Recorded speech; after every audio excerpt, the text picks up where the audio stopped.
force et houblon. Et bienvenue dans ce craft coup de cœur numéro 4. Alors, à partir de maintenant, je ne ferai qu'une seule bière, mais j'essayerai de vous en faire plus souvent. Pour ceux du fond là-bas qui connaissent pas le format, en fait le principe c'est que je vous parle d'une bière qui m'a particulièrement plu, avec de la bouffe et de la zik pour accompagner. On est pas bien? Vous pouvez voir ça comme un best-of de mes potions préférées. Et aujourd'hui, on va faire un tour chez la microbrasserie Le Détour. La Apricot Wheat. Alors, on va essayer de deviner ensemble le style et le goût. Il y a un indice dans le nom. Venez. C'est une wheat beer à l'abricot. Surprise, motherfucker! Je ne vous ai pas encore parlé des wheat beers, mais ça ne saurait tarder. Ce sont des bières brassées avec du blé, plutôt cru pour la version belge et plutôt maltais pour la version allemande, la Weissbier. Donc avec cette Apricot Wheat, le Détour nous a pondu une bière légèrement surette comme le veut le style, avec un double combo bonus très agréable apporté par l'acidité résiduelle des petits abricots et des levures qui rajoutent des notes d'agrumes et d'épices. Elle est très peu amère, mais hey, on a quand même droit à un petit dry hop aromatique des familles. Ça en fait une bière très rafraîchissante et agréable, surtout en été.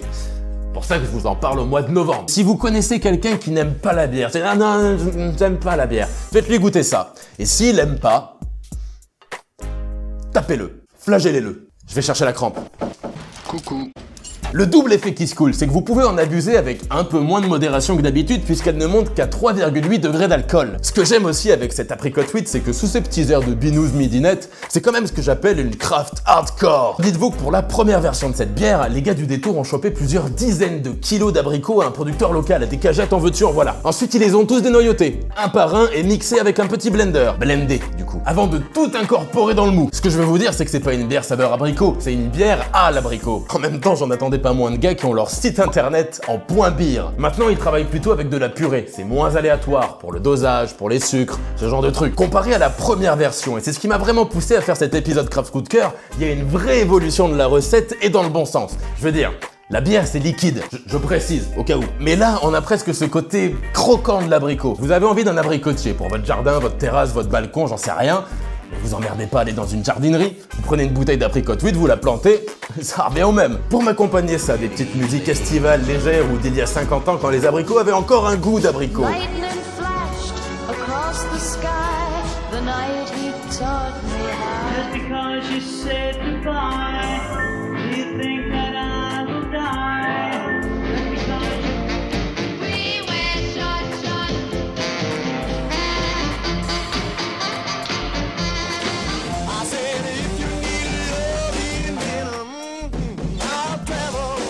Et pour la bouffe, pas besoin de vous casser la tête, une petite salade fraîche avec du poulet, ça fera parfaitement l'affaire. C'est déjà terminé pour ce craft coup de cœur et j'espère qu'il vous aura plu. Faire des vidéos, ça demande du temps et de l'argent. Alors si vous appréciez ce que je fais sur cette chaîne et que le cœur vous en dit, vous pouvez me soutenir sur ma page Tipeee. Et bien évidemment, si c'est pas encore déjà fait, abonnez-vous à la chaîne et pensez à activer la petite cloche des notifications pour ne rien rater. Merci aux tipeurs qui me soutiennent déjà et n'oubliez pas que la bière, même si c'est bon, il faut en abuser avec modération. À la prochaine, force et houblon!